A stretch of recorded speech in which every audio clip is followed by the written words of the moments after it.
Good evening. Good evening, everybody. This is Daily Recall on May 5th, 2026. Hope everybody's having a nice night.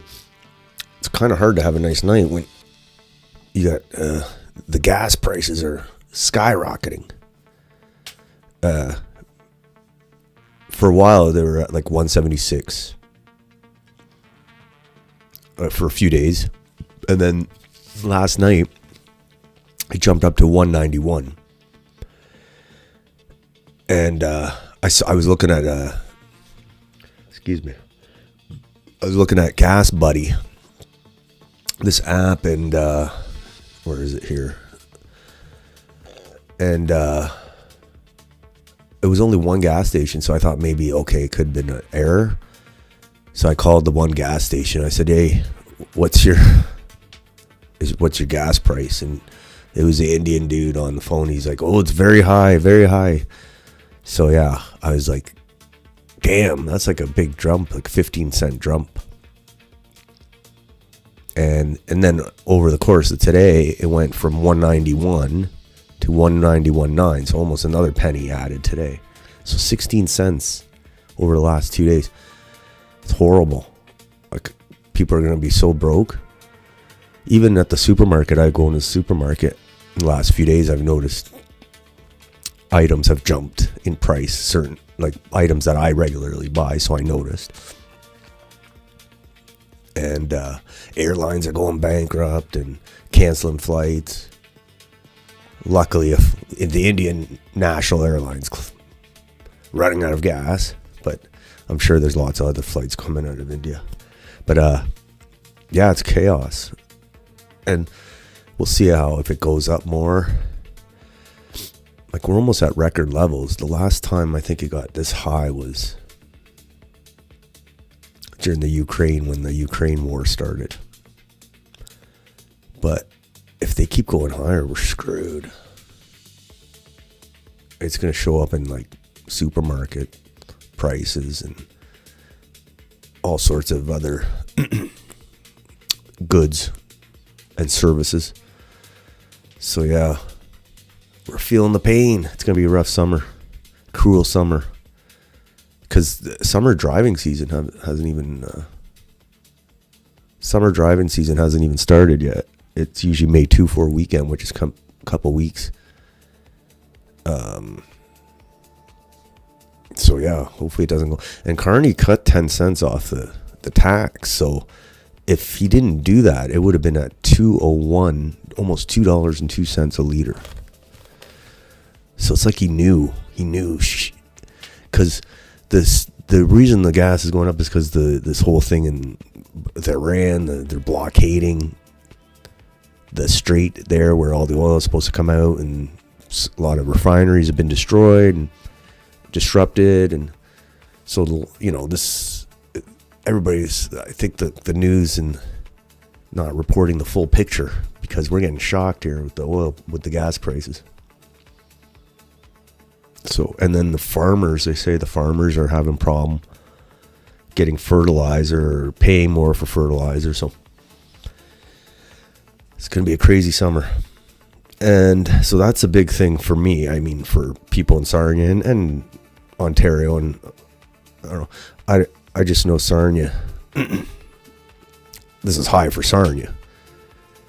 I'm sure we'll break the record. If we're close, I think we're around the same as what the Ukraine, I think. But the question is, how high will it go? If it goes higher, or how high? Could you imagine $2.50 a liter on Sarnia? There'd be like riots or total rampant theft, I'm sure. Okay. How long before they send out the rebate checks? Okay. And the other big story today is we got a new Governor General. What's her name? Louise Arbour, I think. She was a Supreme Court judge. That's where I remembered her.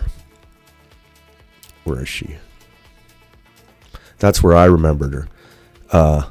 There she is right there. But I guess she had unlike U.S. Supreme Court judges who usually just die when that's how they're done. They have it till death.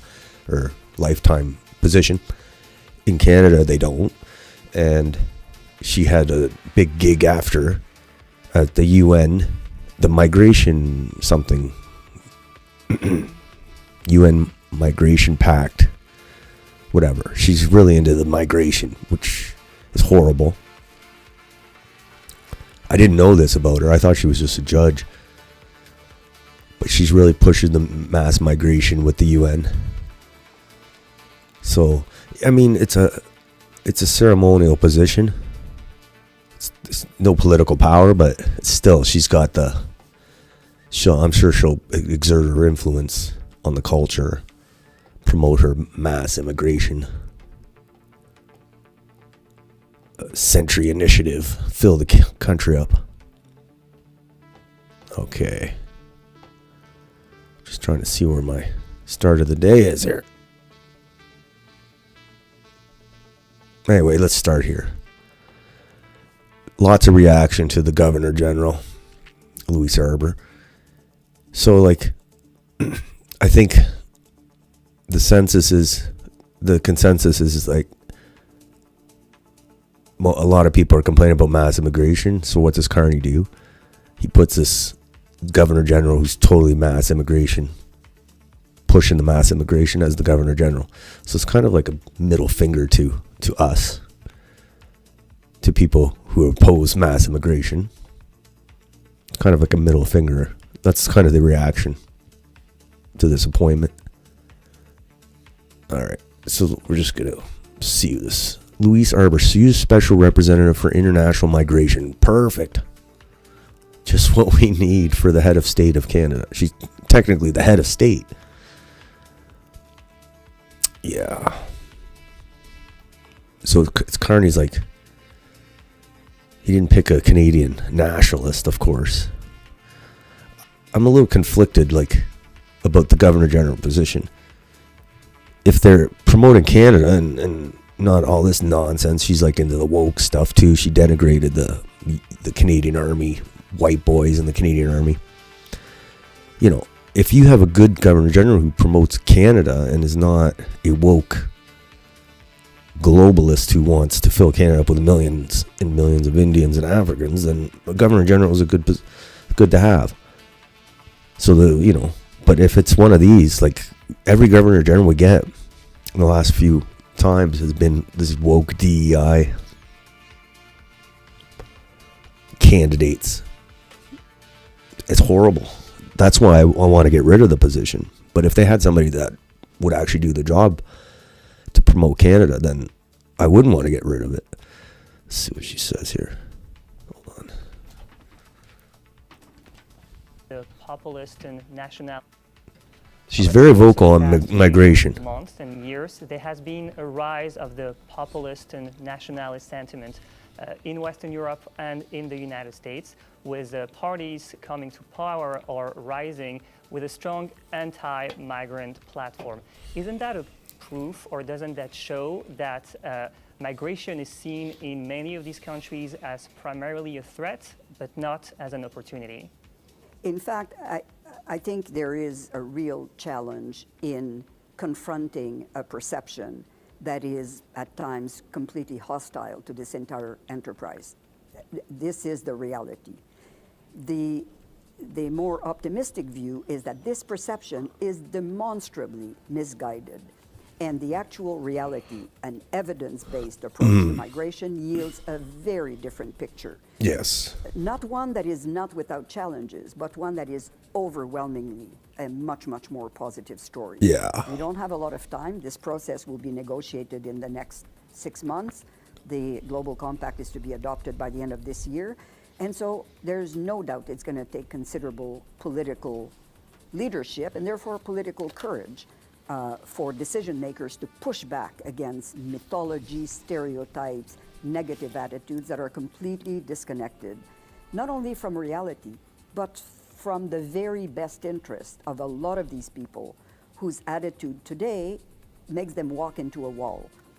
This kind of negative attitude towards migration, for instance, in many Western countries, in the short to medium term is going to be completely self-defeating. The Western world is going to face demographic deficits that are such that Europeans, North Americans will not be able to maintain their standard of living unless they can import part of their workforce at all skill levels, highly skilled and lower skilled workers in the care industry, not only in the technological industry, in agriculture.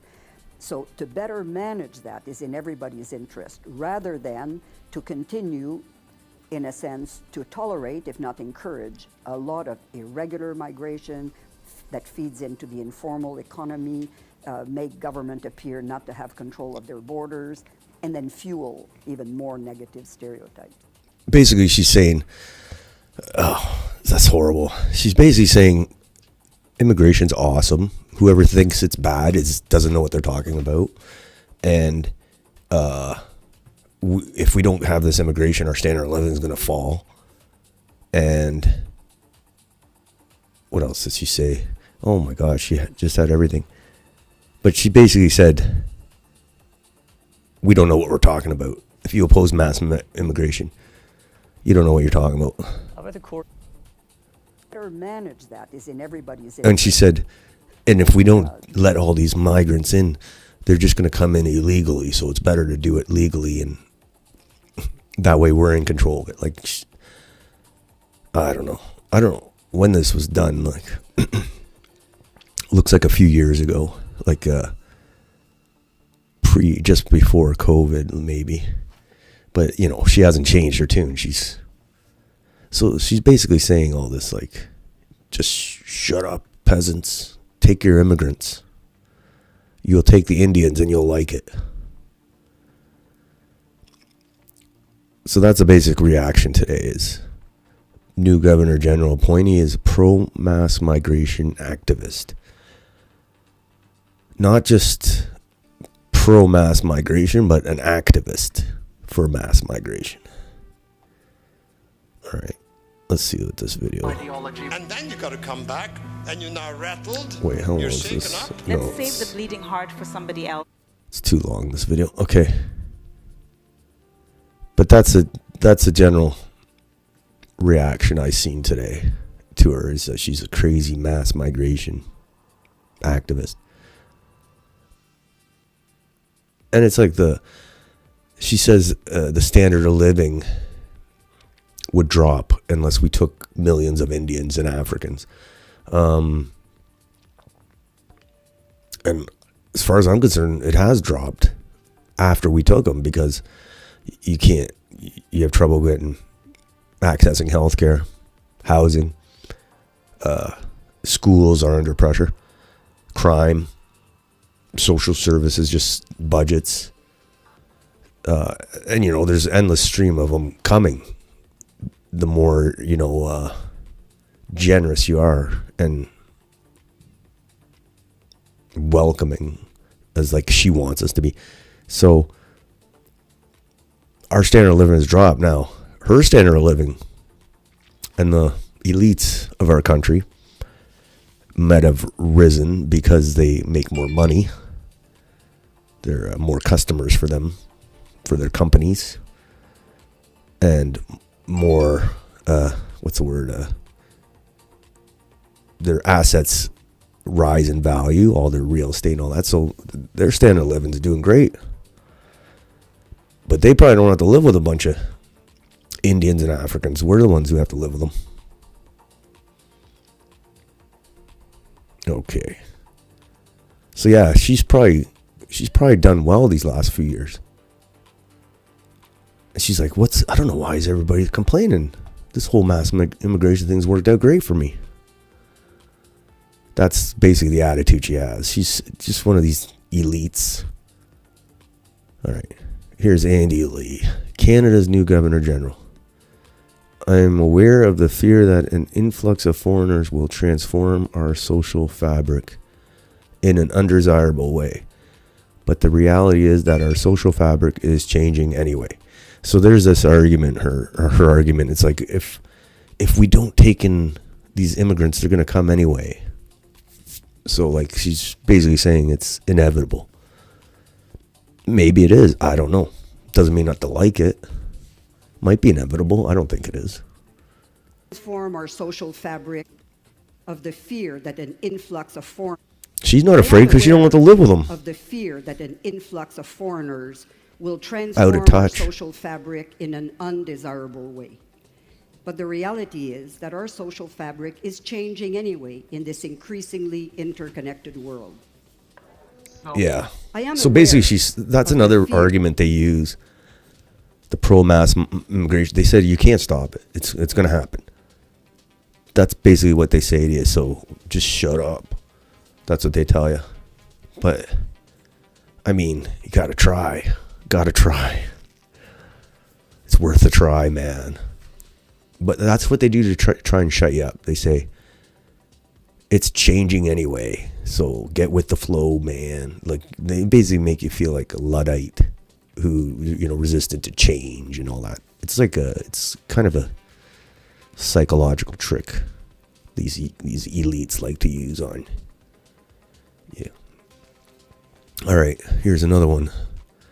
Canada proud. Mark Carney's new Governor General pick is a mass immigration enthusiast. In this debate from 2017, Louise Arbour, so she's been this for a while, 10 years. In this debate from 2017, Louise Arbour argues for Canada to take in massive amounts of refugees and attacks anyone who objects as hypocrites. I don't know why she's calling them hypocrites. Do you think this is an appropriate pick for Governor General? Yeah, I don't like her already, man. The more I see this woman, the less I like. Changing anyway in this increasingly interconnected world. Okay, we see this already, I think. This puts on us a special obligation to provide for a generous resettlement program aiming both. Let's see this.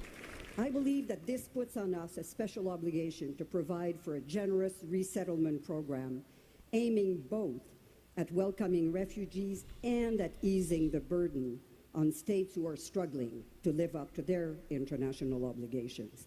And I believe with true international cooperation in place, this is eminently feasible.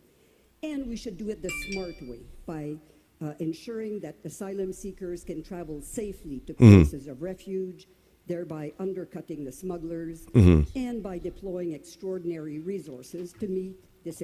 So she's basically saying the smugglers are going to smuggle them in anyway, so we might as well fly them in.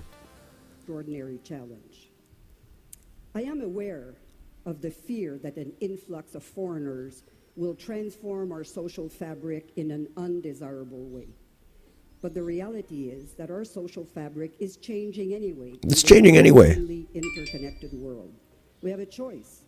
We could look to the past and stagnate in isolation, or we can embrace a future in which our children will develop their own culture, fully open to that of others, Oh my inspired God. by the choices that we are making today. The greatest threat to Western values is not an influx of people who may not share them today. It's the hypocrisy of those claiming to protect these values and then repudiating them by their actions. Oh my God. Sorry, I don't know why I screenshotted that. A heated argument going on in the front of this convenience store, liquor store, whatever, and things escalate. Hold on. Okay. Man, the more that woman talks, the more I don't like what she's saying. Like, she's hardcore. Carney's... That's not a good pick. I oppose this choice for Governor General. Just based on what I've seen, this is horrible. She's hardcore. Like, I guarantee she don't have to live. Like, you bring this guy from Nigeria, who's might hack you to pieces. She ain't gonna be living next to this guy. It's gonna be your daughter or my daughter, not her. Or be surrounded by Indians. It's not gonna be her being surrounded by Indians. It's gonna be us, the peasants. All right, more reaction.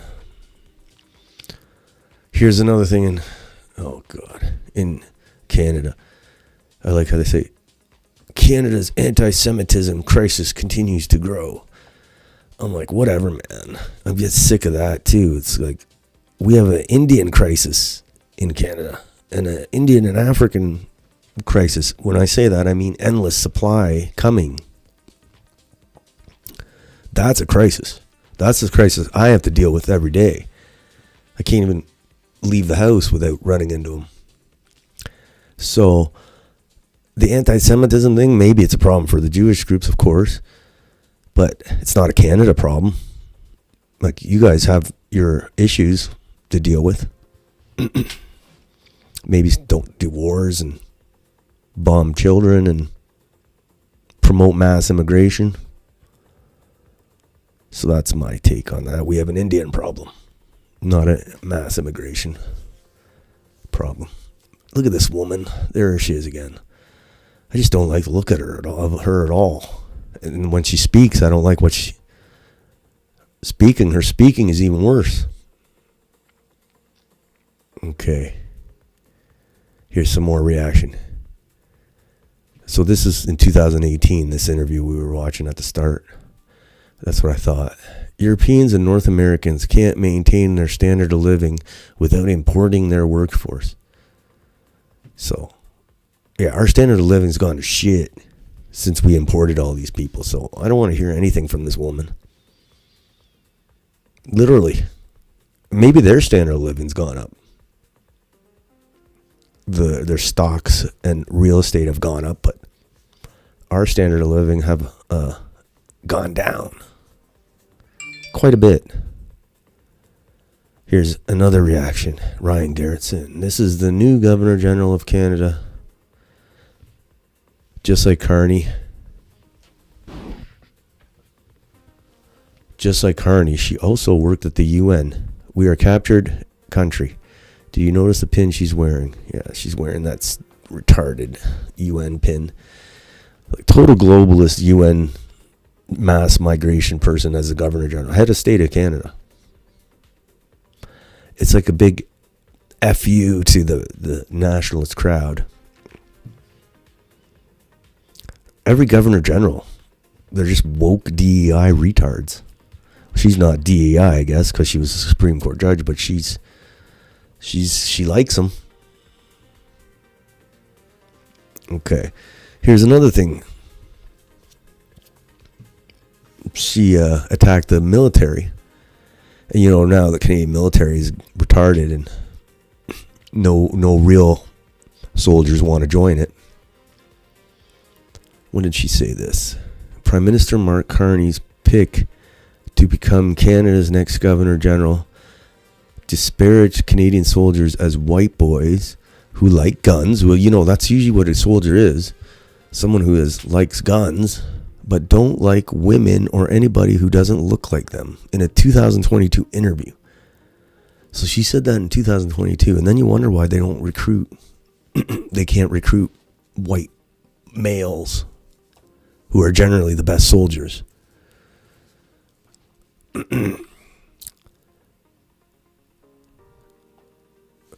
So she's total woke retard, our new Governor General.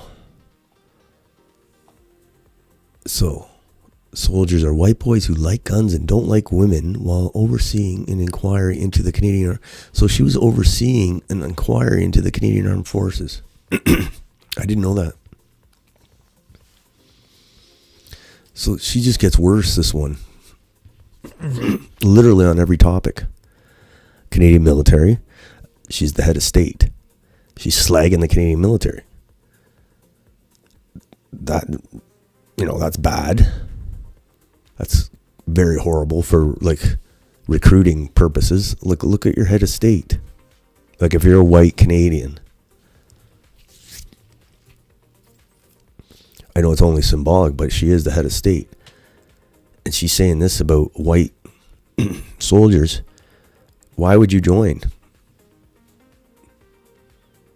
Okay.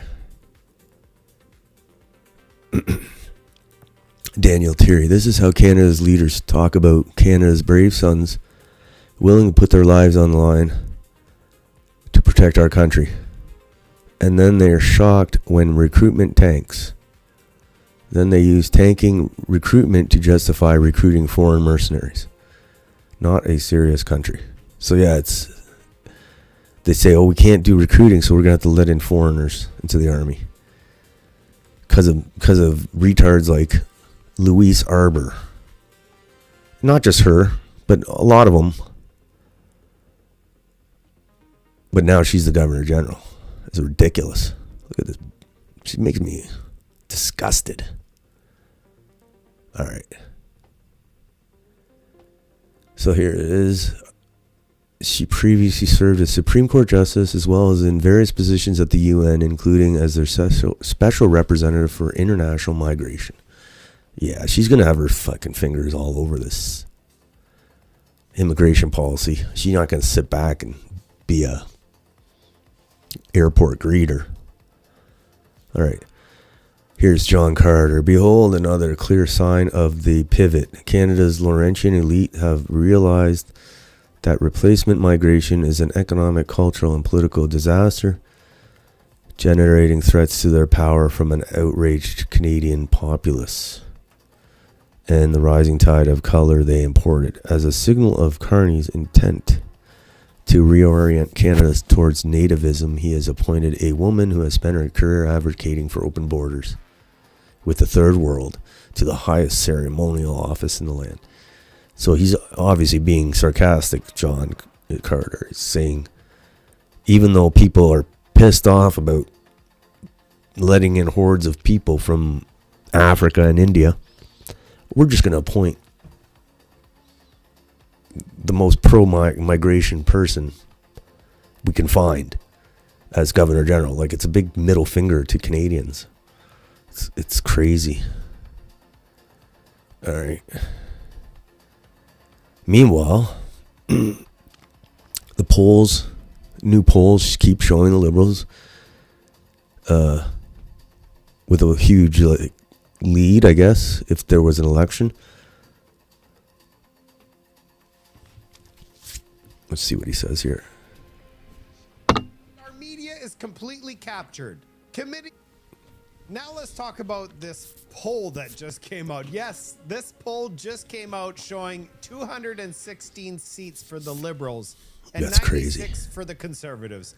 Essentially wiping the Conservatives off the map. That's how bad a job the Conservatives. In a country where results don't matter. Broken promises guaranteed. Prosperity completely squandered.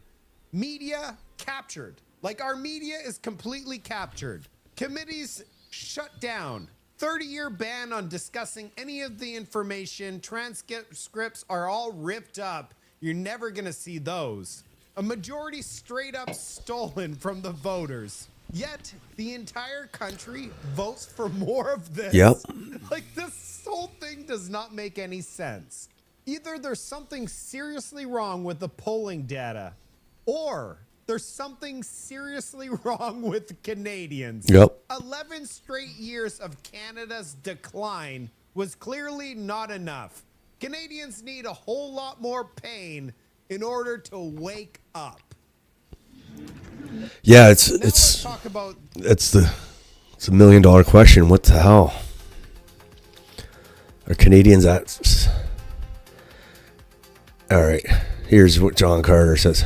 Polls probably aren't wrong. I kind of agree with him here. The boomers, women, and immigrants love the Liberal Party because it transfers wealth and opportunity to them at the expense of young white Canadian men who actually generate every cent of value in the country. It's a coalition of parasites, and parasites are absolutely in control. Yes, sounds right. That's half the story. The other half is that the Conservative Party is as inspiring as soggy bread. It stands for nothing. Its remaining MPs are a foul mixture of cynical opportunists, ethnic grifters, and spineless moral cowards. Its sole purpose is to suck up all of the oxygen and space for organized political opposition, thereby preventing any effective opposition to the Laurentian program of systematic national suicide. So I like that post. I thought it was a good explanation why the Liberals are winning. Because the boomers, the women, and the immigrants make up a very strong voting bloc. And, that's what happens when you bring in millions and millions. But it's not just the immigrants, it's a lot of boomers. They love Mark Carney. They love him. Like, they might not have liked Trudeau, but they loved Mark Carney. All right. So there's another clip of her, the standard of living. The old standard of living. I'd rather have a lower standard of living than not have to deal with all these people every day. And it's not just about dealing with the people, but it's more are coming. Like, there's literally, between Africa and India, there's literally 3 billion people that want to get the hell out of there. And Canada is seen as the most generous. If we had weather like Texas or South Carolina, we'd be flooded. The only thing totally keep them like a limit on it is the weather, the cold. But even that's not enough. I said maybe this will be the last gasp of the boomers. This appointment of the Governor General, maybe, because I think it's like a 5-year appointment. So maybe in 5 years things will be, the young people will be like so revolted. By then they'll totally appoint somebody who's pro-Canada at least. But this is a boomer pick. Here's her again. This another reaction. In 2017, our newly appointed Governor General put out a UN video telling the media how they should talk about migrants. This is an outright attempt to steer narratives. They should show any bias or that could sway public. They shouldn't show any bias or that could sway public opinion. She doesn't want people's voices to sway politicians to make decisions against migration. This is unbelievable. She wanted only positive reporting on immigration and immigrants, so their plan to flood countries with people would go on untested. Let's see what she says here. And of the communities in which they Her voice is annoying. I can't believe we have to listen to this woman for the next 5 years. I don't like her voice already. Migrants and host communities both. For this reality to overtake some of the most outrageous misconceptions about migration and migrants, outrageous accurate reporting on migration is critical. It requires not only a responsible depiction of facts and events, but also a proper setting of context. Above all, it entails a responsibility not to exacerbate prejudices and tensions with misleading information and biased terminology. Media, social media in particular, play a strong role in shaping public opinion. In democratic settings, policymakers and political decision makers often yield to strong but misguided voices in public opinion. It's funny here she's talking about the conventional media, the old school media reporting on migration. And now they're talking about going after people on social media for complaining about immigration. So yeah, they got the news places to toe the line, but the social media isn't. Let's say people are complaining on social media. So now that she's Governor General, she's going to be pushing Mark Miller, the culture minister, to go after the anti-immigration crowd on the internet. She'll be right on it. Judging by the way she's talking here.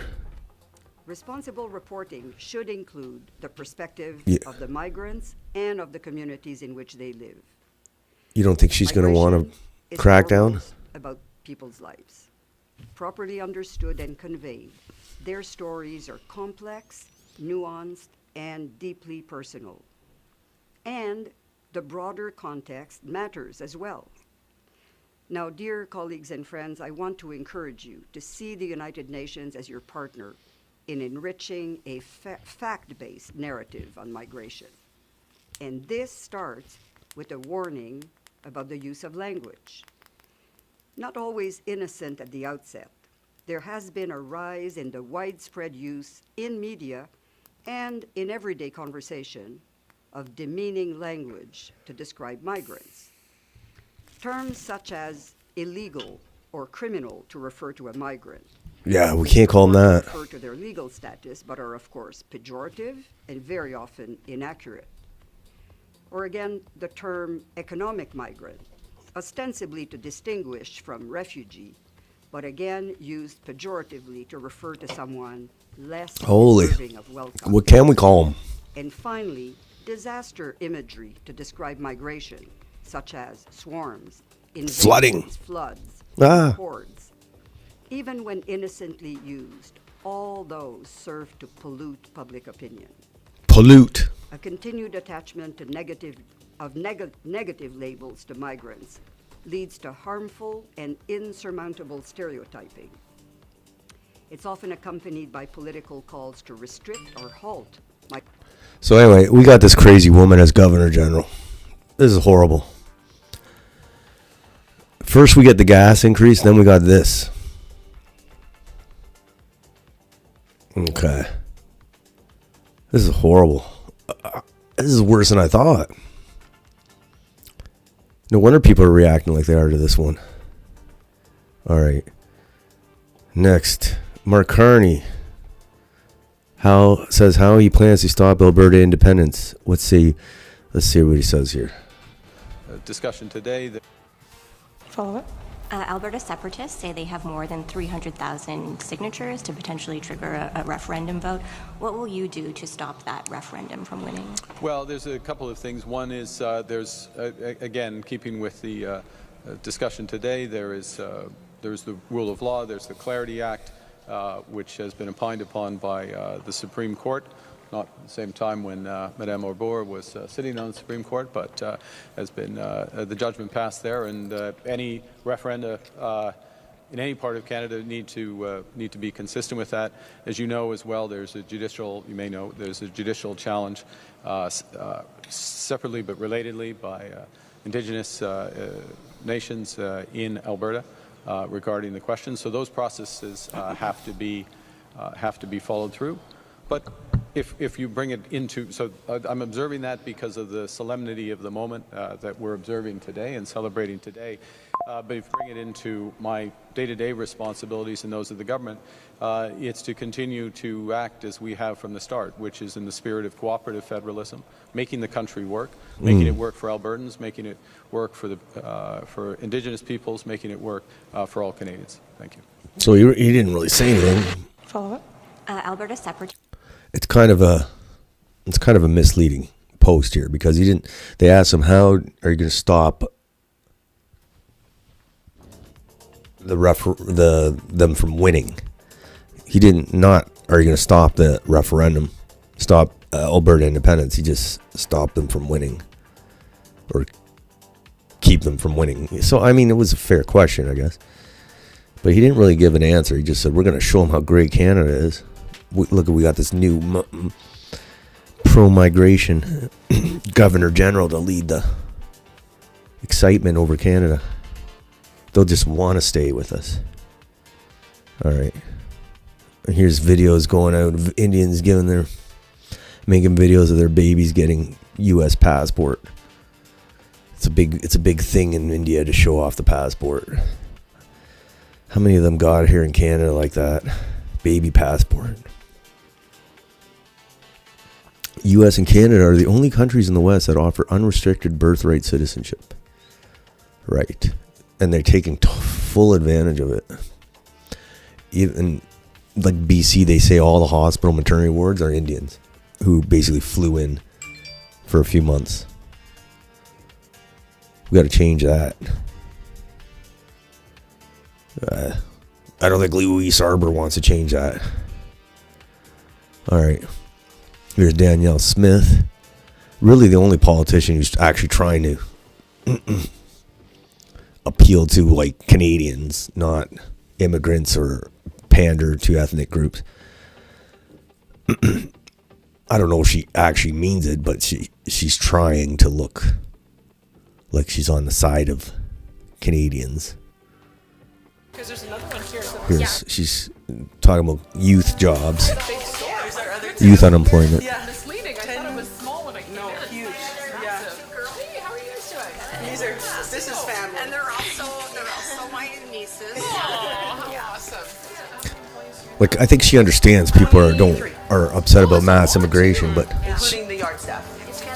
she's trying to put herself on the right side of it, maybe. I don't know. Look at the type. Is it this? Two-handle kitchen faucet? Yes. Aha! Got it. Should I just you? Because there's another one here.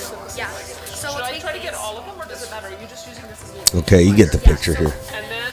So basically she says Alberta youth unemployment rate is too high. With a steep increase of temporary workers in recent years, young Albertans are too often being overlooked for entry-level jobs. I was grateful to meet a few of these hardworking young Albertans. In response, Alberta's UCP government launched the Alberta Youth Employment Incentive to help youth enter the workforce. I don't like these programs. Maybe just don't let in millions of migrants. Or temporary student visas and all that crap. So she looks like she's like, I don't know if she's actually going to do anything about it, or just try to just make people think she's on their side. Probably not. She probably won't do anything. All right, there's our gas. There's her again. Oh. Our new Governor General is well aware that demographic change is undesirable for Canada, but hey, what are you going to do?